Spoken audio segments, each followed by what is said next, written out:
이 한마디가 여러분의 인생을 완전히 바꿀 수 있습니다. 돈 있어도 가난한 척 하라. 처음 들으면 이상하게 들릴 수 있습니다. 무슨 소리야? 거짓말하라는 거야. 그렇게 생각하실 수 있습니다. 하지만 이 영상 끝까지 보시면 이것이 얼마나 놀라운 지혜인지 깨닫게 되실 겁니다. 안녕하세요. 다산의 인생학교입니다. 오늘은 200년 전 조선 최고의 천재 정약용 선생이 평생을 살면서 때다른 돈에 관한 비밀을 여러분께 알려드리려고 합니다. 이것은 단순한 옛날 이야기가 아닙니다. 지금 이 순간에도 여전히 유효한, 아니 오히려 지금 더욱 필요한 지혜입니다. 여러분 주변을 한번 돌아보세요. 돈 자랑하는 사람들 많지 않습니까? 좋은 차 샀다고, 좋은 집 샀다고, 해외여행 다녀왔다고 자랑하는 사람들 말입니다. 그 사람들을 보면 어떤 감정이 드십니까? 솔직히 말씀해 보세요. 순수하게 축하하는 마음이 듭니까? 아니면 조금은 불편한 마음이 듭니까? 바로 이겁니다. 이것이 인간의 본성입니다. 그리고 정약용 선생은 이 본성을 너무나 잘 알고 계셨습니다. 오늘 제가 여러분께 들려드릴 이야기는 여러분의 노후를 지켜줄 이야기입니다. 여러분의 가족을 보호할 이야기입니다. 그리고 여러분이 진정한 행복을 누리는 방법에 관한 이야기입니다. 자, 그럼 시작하겠습니다. 정약용의 경험. 정약용 선생은 젊었을 때 조선 최고의 학자였습니다. 임금님의 총애를 받는 관료였습니다. 좋은 집에 살았고 넉넉한 생활을 했습니다. 그런데 어느 날 갑자기 모든 것이 무너졌습니다.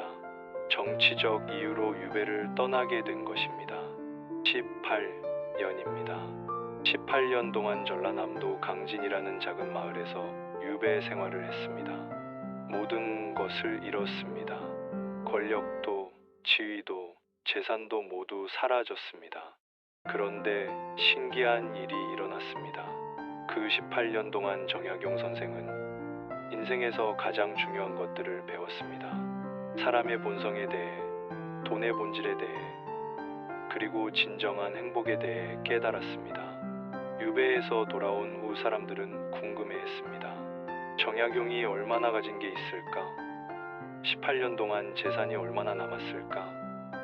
이때 정약용 선생이 선택한 방법이 바로 가난한 척하기였습니다.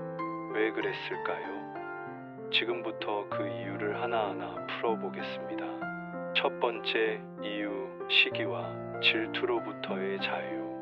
돈 있어도 가난한 척해야 하는 첫 번째 이유는 시기와 질투로부터 자유로워지기 위해서입니다. 남이 잘 되는 것을 보면 배 아픈 게 사람 마음입니다. 이것은 인간의 본성입니다. 입으로는 축하한다고 해도 속으로는 왜 저 사람만 잘 되지 하는 생각이 듭니다. 정약용 선생이 유배지에서 만난 한 부자의 이야기입니다. 그 사람은 농사를 잘 지어서 마을에서 제일 부자가 되었습니다. 처음에는 자랑스러워서 좋은 집을 짓고 좋은 옷을 입고 다녔습니다. 그런데 어떻게 되었을까요?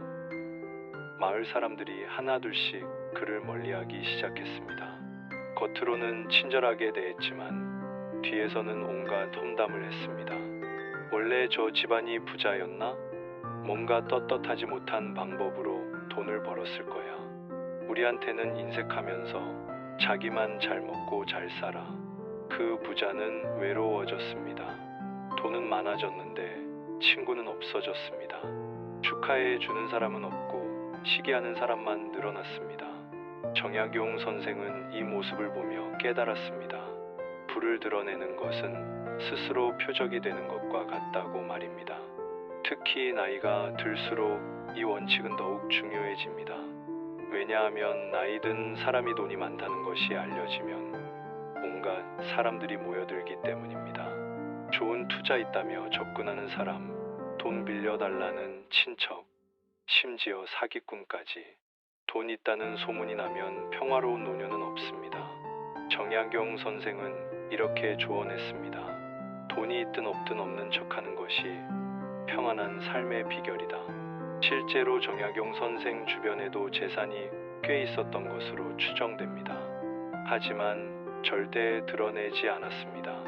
검소하게 살았고 늘 그저 먹고 살 만하다는 식으로만 말했습니다.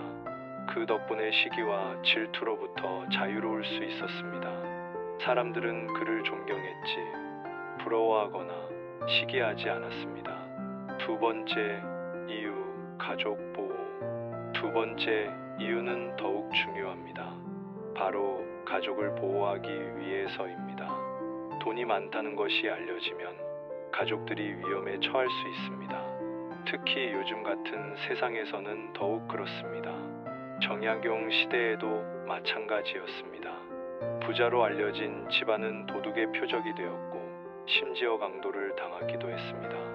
정약용 선생이 직접 목격한 사건입니다. 한 양반가가 재산이 많다는 소문이 나면서 밤에 강도가 들었습니다. 다행히 큰 피해는 없었지만 그 집 식구들은 그 이후로 밤마다 불안에 떨어야 했습니다. 더 큰 문제는 자녀들입니다. 부모가 돈이 많다는 것을 자녀들이 알면 자녀들이 노력하지 않게 됩니다. 어차피 부모님 재산이 좀 있으니까 하는 아니란 생각을 갖게 되는 것입니다. 정약용 선생은 이런 원칙을 세웠습니다. 자녀에게는 재산이 많다는 것을 알리지 말라. 그들이 스스로 설 수 있게 하라. 실제로 정약용 선생은 자녀들을 가난하게 키웠습니다. 유배지에서 보낸 편지를 보면 늘 검소하게 살라, 스스로 벌어먹고 살 생각을 하라고 당부했습니다. 그 결과 정약용 선생의 자녀들은 모두 자립심이 강한 사람으로 자랐습니다. 아버지의 재산에 기대지 않고 각자의 길을 개척해 나갔습니다. 또 하나 중요한 것은 며느리나 사위입니다. 시부모나 장인 장모가 돈이 많다는 것을 알면 그들의 태도가 달라질 수 있습니다. 좋은 쪽으로 달라지면 다행이지만 때로는 부담을 주거나 기대를 하게 됩니다. 정약용 선생은 말했습니다. 가족 간의 순수한 관계를 지키려면 돈 얘기를 하지 않는 것이 최선이다. 세 번째 이유, 진짜 관계 가려내기. 세 번째 이유는 아주 현실적입니다. 바로 진짜 관계와 가짜 관계를 가려내기 위해서입니다. 이것은 정약용 선생이 유배를 통해 뼈저리게 배운 교훈입니다. 그가 권력이 있을 때는 수많은 사람들이 그를 찾아왔습니다. 친구라고 했고 동료라고 했습니다. 하지만 유배를 떠나자 어떻게 되었을까요? 대부분이 사라졌습니다. 연락도 끊기고 만나주지도 않았습니다. 그때 정약용 선생은 깨달았습니다. 그들은 정약용이라는 사람을 좋아한 게 아니라 정약용의 권력과 지위를 좋아했던 것이라는 것을 말입니다. 돈도 마찬가지입니다. 돈이 많다는 것을 알면 사람들이 모여듭니다. 하지만 그들이 정말 당신을 위해서 온 것일까요? 정약용 선생은 이렇게 말했습니다. 가난한 척하라. 그러면 진짜 친구가 누구인지 알 수 있다. 실제로 정약용 선생이 유배에서 돌아왔을 때 의도적으로 가난한 척했습니다. 검소한 옷을 입었고 작은 집에서 살았습니다.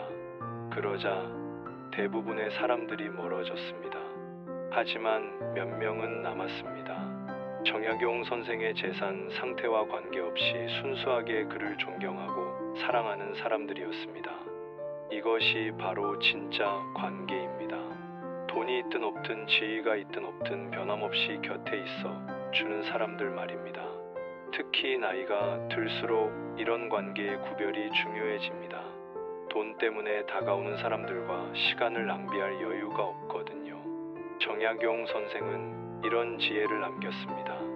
돈 숨겨라. 그러면 사람의 본성이 드러난다. 네 번째 이유, 자녀의 독립심. 네 번째 이유는 교육적인 측면입니다. 자녀들의 독립심을 기르기 위해서입니다. 이것은 정약용 선생이 가장 중요하게 여긴 원칙 중 하나였습니다. 그는 자녀들에게 절대 우리 집안에 재산이 많다는 말을 하지 않았습니다. 오히려 반대였습니다. 우리는 가난하다. 스스로 벌어먹고 살아야 한다고 늘 강조했습니다. 왜 그랬을까요? 자녀들이 부모의 재산에 기대지 않고 스스로의 힘으로 살아가기를 바랐기 때문입니다. 정약용 선생은 이렇게 썼습니다. 부모의 재산은 자녀의 독립심을 망치는 독약이 될 수 있다. 실제로 주변을 보세요. 부모가 부자라는 것을 아는 자녀들은 어떻습니까? 대부분 노력하지 않습니다. 어차피 물려받을 거니까 하는 생각으로 안일하게 살아갑니다. 하지만 부모가 없거나 가난하다고 생각하는 자녀들은 다릅니다. 스스로 공부하고 일하고 미래를 준비합니다. 왜냐하면 자신밖에 믿을 데가 없다는 것을 알기 때문입니다. 정약용 선생의 자녀들이 바로 그랬습니다. 아버지가 유배가 있는 동안 그들은 스스로 살아가는 법을 배웠습니다. 힘들었지만 그 과정에서 강해졌고 독립적인 사람으로 성장했습니다. 나중에 정약용 선생이 돌아왔을 때 자녀들은 이미 자립한 상태였습니다. 아버지의 도움 없이도 충분히 살아갈 수 있는 능력을 갖춘 사람들이 되어 있었습니다. 정약용 선생은 이것을 보며 흡족해했습니다. 내가 자녀들에게 줄 수 있는 가장 큰 유산은 돈이 아니라 자립심이다. 여러분, 이것이 진정한 부모의 사랑입니다. 자녀에게 물고기를 주는 것이 아니라 물고기 잡는 법을 가르치는 것입니다. 돈을 주는 것이 아니라 돈을 버는 능력을 키워주는 것입니다. 5번째 이유, 평온한 노년. 마지막 5번째 이유는 평온한 노년을 위해서입니다. 나이가 들면 에너지가 줄어듭니다. 복잡한 인간관계를 감당할 힘도 없어집니다. 그냥 조용히 평화롭게 살고 싶어집니다. 그런데 돈이 많다는 것이 알려지면 어떻게 될까요? 평온은 사라집니다. 친척들이 찾아와 돈 빌려달라고 하고 자녀들은 미리 상속받겠다고 조르고 사기꾼들은 투자하라고 유혹합니다. 정약용 선생은 이런 상황을 이렇게 표현했습니다. 돈을 드러내는 것은 평화를 포기하는 것이다. 실제로 정약용 선생은 말년에 아주 조용히 살았습니다. 큰 집도 짓지 않았고 화려한 생활도 하지 않았습니다. 그저 책을 읽고 제자들을 가르치고 가족들과 소박하게 시간을 보냈습니다. 사람들은 정약용 선생이 가난하다고 생각했습니다. 하지만 전혀 신경 쓰지 않았습니다. 오히려 그렇게 생각해 주는 것이 고마웠습니다. 덕분에 아무도 그를 귀찮게 하지 않았으니까요. 정약용 선생은 말했습니다. 진짜 부자는 돈이 많은 사람이 아니라 평온하게 사는 사람이다. 여러분, 생각해 보세요. 돈이 많아도 하루 종일 전화 받느라 시달리고 사람들 만나느라 지치고 투자 유혹에 시달린다면 그게 행복한 삶일까요? 차라리 적당히 가지고 조용히 사는 것이 훨씬 행복한 삶입니다. 지금까지 돈 있어도 가난한 척해야 하는 5가지 이유를 알아보았습니다. 첫째, 시기와 질투로부터 자유로워지기 위해. 둘째, 가족을 보호하기 위해. 셋째, 진짜 관계를 가려내기 위해. 넷째, 자녀들의 독립심을 기르기 위해. 다섯째, 평온한 노년을 위해. 하지만 오해하지 마세요. 이것은 거짓말을 하라는 게 아닙니다. 과시하지 말고 검소하게 살라는 것입니다. 정약용 선생이 말한 가난한 척의 진짜 의미는 이것입니다. 돈이 있어도 없는 것처럼 행동하고 부유해도 검소하게 살고 풍족해도 감사하며 살라. 돈은 도구일 뿐입니다. 행복의 척도가 아닙니다. 오히려 돈을 드러내는 순간 그 돈이 불행의 씨앗이 될 수 있습니다. 정약용 선생은 마지막으로 이렇게 조언했습니다. 돈이 있거든 감추어라. 그러면 진정한 행복을 누릴 수 있다. 여러분, 오늘 이야기가 마음에 와닿으셨나요? 200년 전 정약용 선생의 지혜가 지금도 여전히 유효하다는 것을 느끼셨나요? 오늘부터 실천해 보세요. 설령 여유가 있더라도 검소하게 사세요. 자랑하지 마세요. 과시하지 마세요. 그러면 놀라운 일이 일어납니다. 시기하는 사람이 사라지고 진짜 관계만 남고 가족이 건강해지고 마음이 평온해집니다. 진짜 부자는 돈이 많은 사람이 아닙니다. 마음이 평온한 사람입니다. 진짜 관계를 가진 사람입니다. 자립심 강한 자녀를 둔 사람입니다. 여러분도 그런 진짜 부자가 되시길 바랍니다. 댓글로 여러분의 생각을 나눠주세요. 주변에 돈 자랑하는 사람 보면 어떤 생각이 드시나요? 검소하게 사는 것의 가장 큰 장점은 무엇이라 생각하시나요? 여러분의 이야기가 누군가에게는 큰 힘이 됩니다. 그리고 이 영상이 도움이 되셨다면 구독과 좋아요 꼭 부탁드립니다. 알림 설정까지 해주시면 더 좋은 지혜를 빠르게 만나보실 수 있습니다.